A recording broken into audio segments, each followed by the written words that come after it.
Tomorrow. What? Bad. Bad? Why? Fun. It's fun. Or You've been there in school for 4 years. Wow. 4 years. Yes. I'm not 4 years old. Well, you start their kindergarten. Okay, so 5. Okay. Wow. And tomorrow is a school day for high school and elementary. They bought new shoes and they got that Violet got this one, the lunchbox. Wow, it's pretty.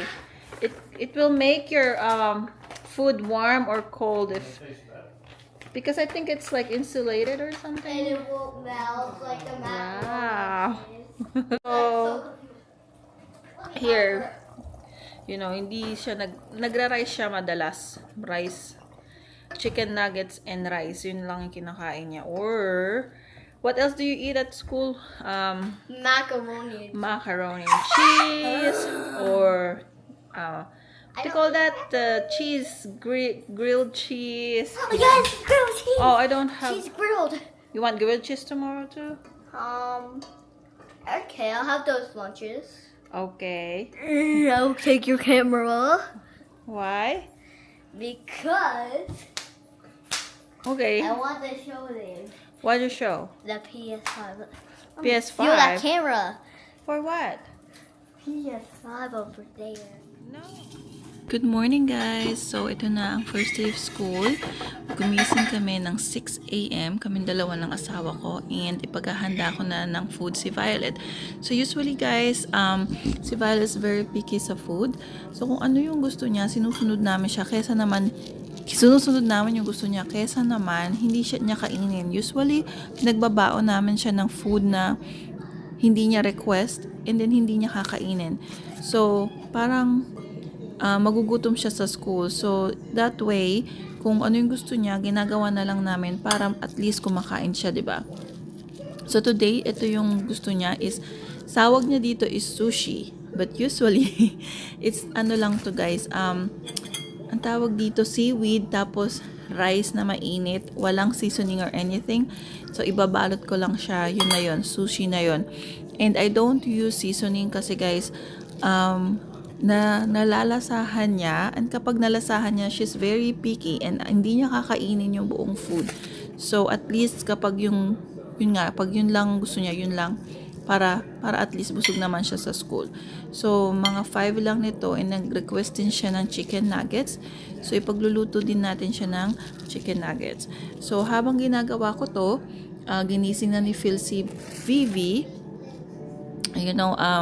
para pakainin for breakfast. Ayan.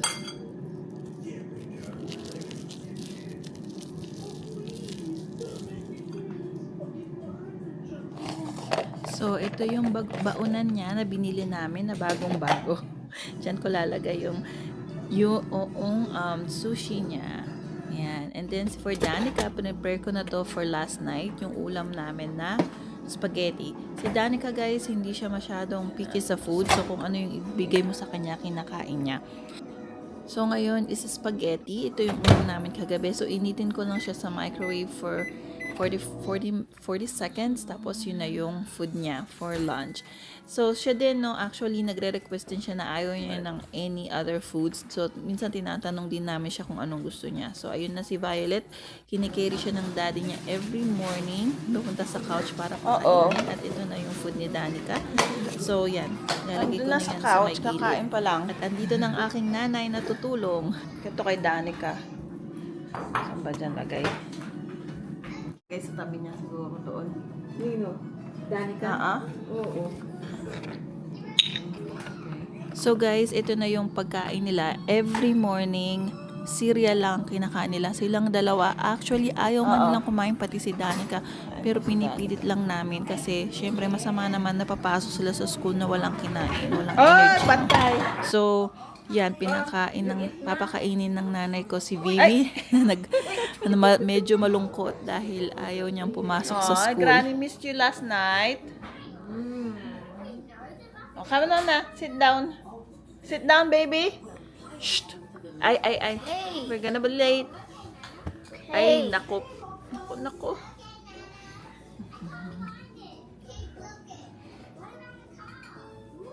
I think naman every kids, no, pag sa umaga medyo masungit na ganito. Lalo na pag first day of school. Ayan guys, si Danica naman, ayan siya, sa umaga. Wala naman kaming problema kay Danica. Pag gigising namin, gumigising siya kaagad. Walang reklamo. Ayan na naman si Vivi, ayun oh. Ayan, habang nanonood ng Bluey. Anyway guys, ito na yung chicken nuggets niya. So, ini-air fryer ko lang siya. You know, dahil dalawa naman yung baonan niya, isang taas tsaka isang bottom. So, yung sa taas is yung sushi, and then sa baba yung chicken nuggets. So, ayan. Sabi ni Phil, mali daw yung pagkakagawa ko, kaya siya na lang daw ang maggugupit.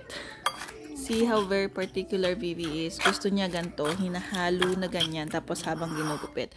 Si Phil, alam niya yung gusto ni Vivi, kaya yan. Very, very particular siya. Pag hindi nakahalong ganyan, hindi niya kakainin.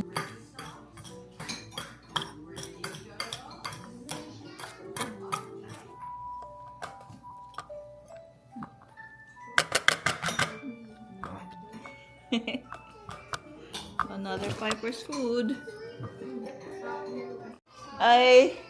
Yeah, it's okay. Oh, is it like that or? Forgot. No, that's right. Like that. Ano yan? Ganyan din. Oo. Ano to? Ano to? Ba't ganito? Ah, ganito. Oh, bye. Ganyan. So, Ate, oh. Ito yung did you? Ayo, Danica. So guys, today nag-email pala yung teacher ni Vivi na may birthday daw sa school nila today and magdadala daw ng cupcake yung may birthday na estudyante. Since Vivi is allergic to eggs and peanuts, hindi siya pwedeng pakainin ng cupcake sa school. So nag-email yung teacher na kung pwede magdala kami ng sarili naming food. So, eto, na bumili kami ng cake para sa kanya and I instructed Violet to eat it when it's time for, you know, her class to eat the cupcakes. So, bumili kami ng cake para lang sa kanya so hindi siya ma-left behind or, you know, yung feeling ng bata na wala siyang kinakain na treats.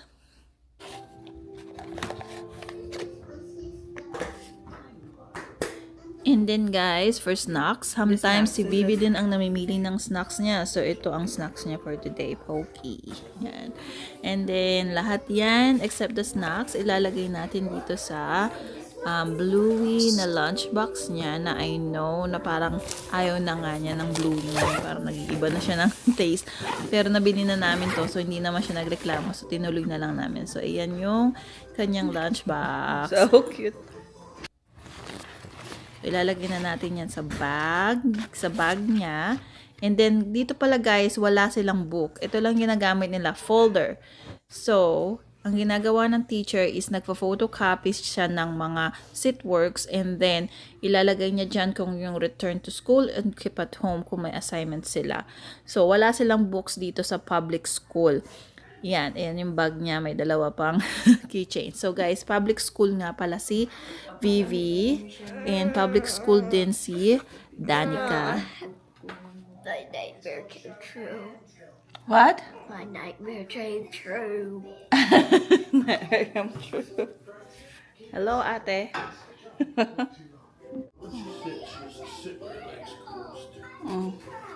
So guys, si Violet, since kindergarten, dito na siya sa same school and public lang siya, public school. Si Danica is public school since na lumipat kami dito. But when we were in California, naka-private school si Danica. And I'm sure if we are still in California, I'm sure na ilalagay namin si Violet sa private school. Why, guys? Why in California private school?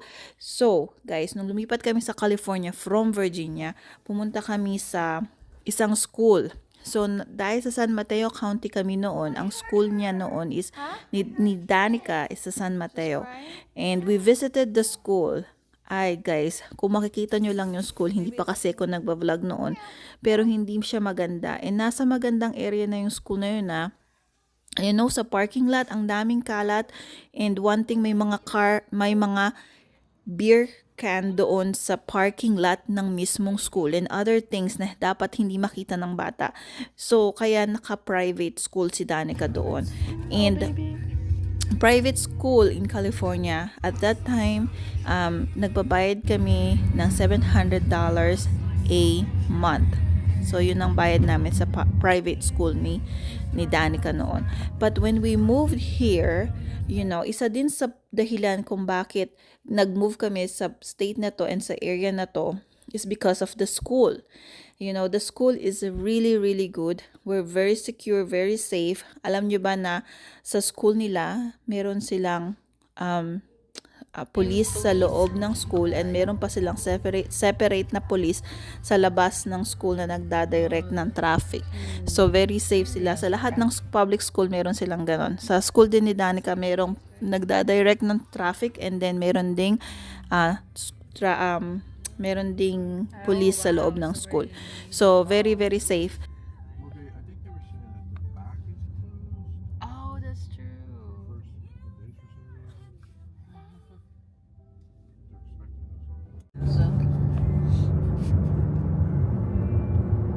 And guys, hindi naman palagi na dapat.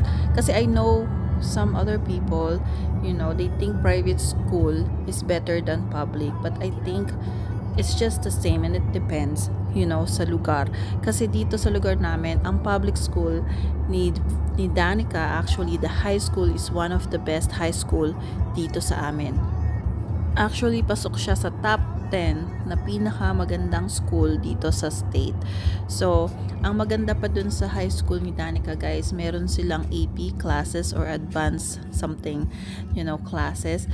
So, last year, in advance niya yung mathematics. Magaling siya sa math. And then, today, meron siyang special class na kinuha. So, in high school dito, pwede silang pumick up ng mga kung anong interest nila. So, this year, nag-pick up siya ng forensic science. That's very interesting. So, let's see how it goes, So, in particular with Violet School, the high school and middle schools are also good sa area namin. I think it's rating at 8 and 8 or 7 or 8. So, yung middle school is 8 and then yung elementary niya is 7. So, it's not bad for a public school, Sometimes it's biased din kasi minsan yung pagre-rating nila. I think it's including the diversity of the school. Kapag hindi masyadong diverse yung school, medyo mababa yung score nila.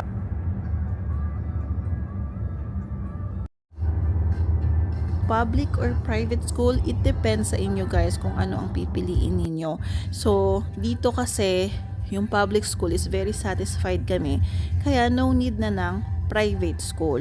So, I'm sure naman kung hindi makater yung needs ni Violet, I'm sure na ililipat namin siya sa ibang school. But right now, they're very good in high school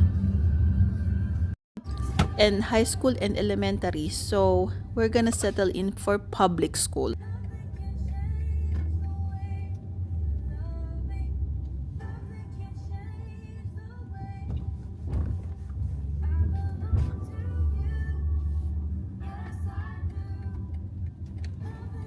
So, dito, maganda yung ratings ng school nila.